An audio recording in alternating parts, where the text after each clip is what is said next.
We got a well-deserved downtime in preparation episode today. It felt like this was a reset period for the party after just dealing with the Nightmare King, Ira. And now, of course, we're building up to the ball. But what was this build up like? Firstly, the group goes and gets clothes for the ball. Very expensive clothes for most of the party, but as Dorian mentioned, this is kind of the time to splurge. And really the group loves playing dress up with their characters, just going and figuring out the exact look and presentation, and they do such a great job of making the clothes they're wearing so representative of the character themselves. And I kind of attribute that to them being voice actors. Also, during many sequences in this entire episode and throughout the series, I've just appreciated how much background research Matt has put into this campaign. He's got the style and terminology down of the cultures that he's pulling from. He's obviously taken a lot of inspiration from Filipino culture, Indian culture, and I think Southeast Asian culture, but I'm not 100% sure there. And honestly, it feels like he's handling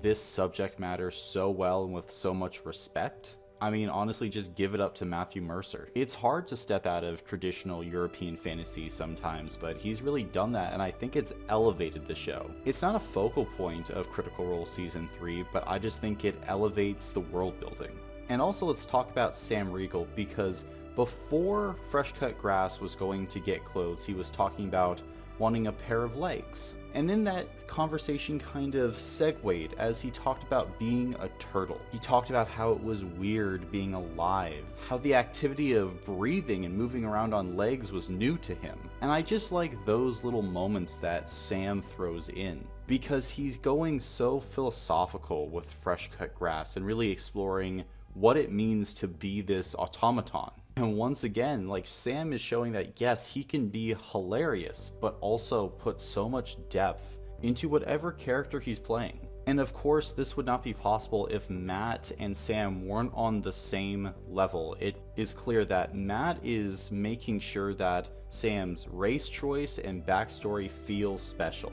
The interactions with the people in the Golden Veil just show that. Sam is not a regular character. And I love how Matt is respecting and playing into Sam's backstory choice, and I hope we see more of this, because people's reactions to Fresh Cut Grass are some of my favorite. Also, one final thing about Fresh Cut Grass, and that was Dancer's death in this episode, especially how it was handled. We are explicitly told that Fresh Cut Grass is repressing the memory, which I think is a very human emotion from Fresh Cut Grass. He isn't ready to face the trauma of his creator's death, and I think it's a whole new level of irony that the therapy bot needs therapy. And also, the 2 points that Sam took, or were they exhaustion? Who knows? Were they a programming block, maybe? I almost think that it's something completely outside of what we know. Maybe there's something building within Fresh Cut Grass. Maybe he's the one that killed Dancer and all his friends, but who knows? Maybe he thought they were grass and cut them down. Moving away from Fresh Cut Grass though, let's talk about the potion shop run by Marwa. They are a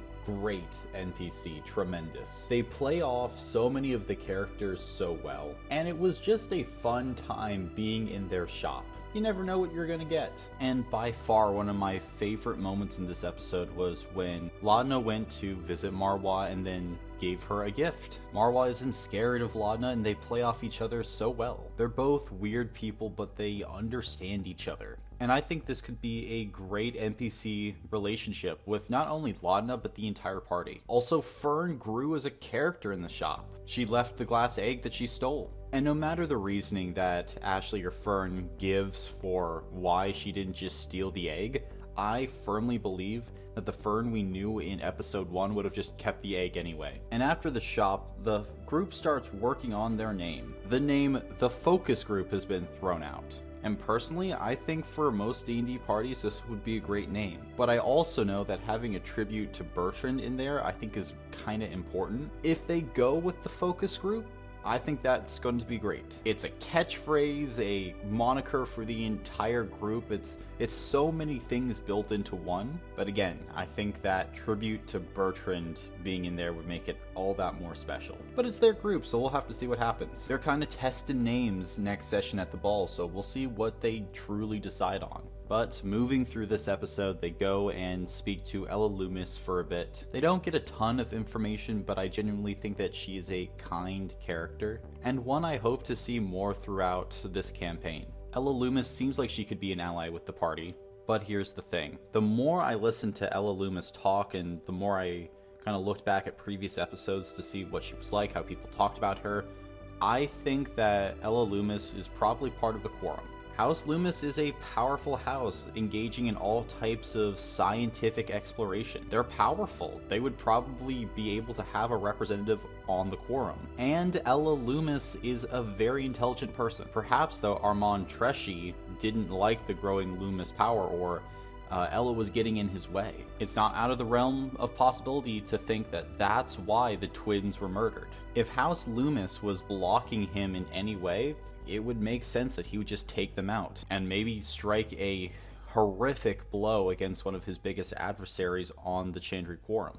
But, of course, this is all speculation. The group retires for the night and we get two big kind of scenes. One is Fern, Orem, and Dorian talking about what exactly Fern is in the Feywild. And apparently, Fern and the Calloway family are kind of royalty. She doesn't go a lot into it, and I think Ashley's kind of slow playing the reveal of her character backstory. But it's interesting, and I think at some point we are taking a trip to the Feywild. But the second big event when the storm returns for Imogen. The new set and lighting just immersed me so much, and I can really say that the high production value, the investment that Marisha and the team made into this set is at least paying off. These critical moments are heightened beyond what I've seen from really any other D&D show thus far. But let's get into the actual dream.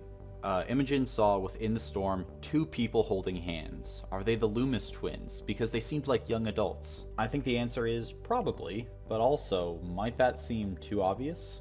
You see, Imogen, when Bertrand died, was getting the vision basically as he was dying. I'm wondering if this vision details people who will die at the ball maybe, or people who were dying that night. There might be doppelgangers at the ball, or whatever happened to Duggar might be happening to those two people. Ira did say that he wanted a child from one of the Mahan houses. Maybe he got two.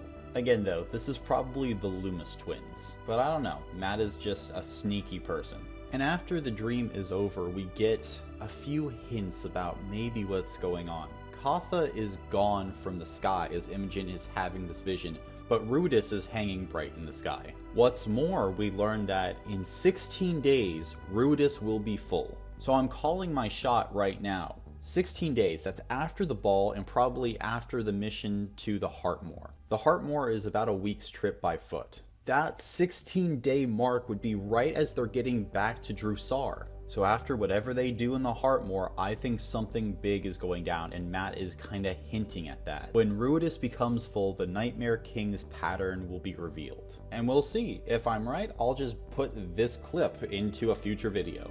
On the next day though, the party begins making their masks. And before that, Travis actually gifts Robbie with an actual wooden ship. And I think that this is such an inspired character choice. I'd love to see Travis just occasionally whip out one of these wooden objects and give it to a member of the cast. I think it was such a wholesome moment, and I think the other players loved it judging by their reactions. But back to the masks. It was just such a fun and creative time, and Matt just really allowed everyone to be creative this episode. Each mask was thematic and I really liked it. Also, Ashton looking like the Nightmare King, what a big swing. When he said that, I was like, wow, that is so cool. Taliesin is a great role player, no doubt. And he comes up with just the smartest decisions, and very interesting decisions at that. If there's one thing that we can say about Ashton, it's that he's bold. And I always like players who are willing to take the big swing. Travis going to spy on Ira, Ashton doing this. I mean, it's these moments that really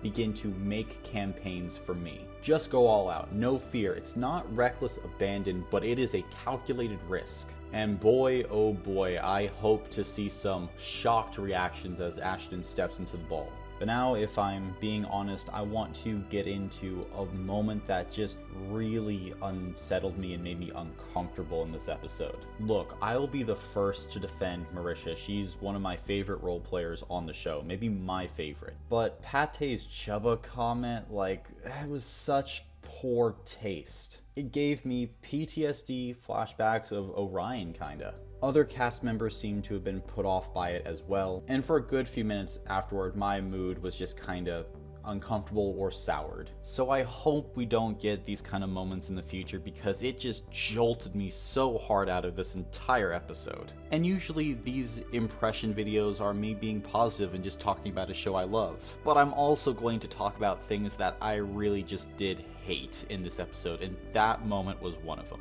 Marisha hasn't done anything like this before, but if like Pate is going to be saying like that kind of shit, then fuck, I might just like skip anytime he's talking, because it's not worth it to me. But on to better things. The party eventually meets back up with Lord E, and he begins to brief them on their plan for the ball that night. They will be split into 2 separate groups, and as soon as I heard that, I went, son of a bitch. Like, they are splitting the party. It's at a ball, sure, they can meet back up, but this is calculated room for disaster. He also briefs the party on what the quorum is: 8 allied anonymous leaders of the city of Drusar, with a 9th pseudo-member, which is the face of the quorum. And Lord E begins to talk about what he might be trying to do, which is expose the quorum, and he's like, that might lead to unrest, possibly revolution? Sir? Look, I'm all for deposing the oligarchy, but you kinda seem to gloss over the widespread unrest and revolution part. Let's not disregard sowing the seeds of chaos. But then as the discussion continues, Lord Esteros reveals his master plan to plant something on Armand, and that is a silver ring. It's a replica of his ring that he always wears on his thumb. Their goal is to pull off the big switcheroo, and so that they can then basically track Armand. It was then decided that Dorian would go to this ball as himself, and Lord E promises that he would try to protect the Wyvern Winds. And as this moment was happening, I thought that this feels like a potential setup for Dorian's goodbye. There might be repercussions from House Treshy. Armand might be very, very angry at the Wyvern Winds, at least if something goes wrong. And if Armand is the big villain, what better way to really raise the stakes than having him kill Dorian? Or at least force him to leave Drusar. Robbie is still technically a guest even now, and while I personally would want to see him stay for the entirety of Campaign 3 because I think he gels so well with the party, I think that that's unreasonable at this point. He's stayed for a long time. The ball might be Dorian's swan song, as it will. And by the end of the episode, they are heading to the ball. Next week is a huge session. What will happen at the ball, we don't know. But if you're looking for some content to watch between then and now, check out this video right here. And thank you for entering the dungeon.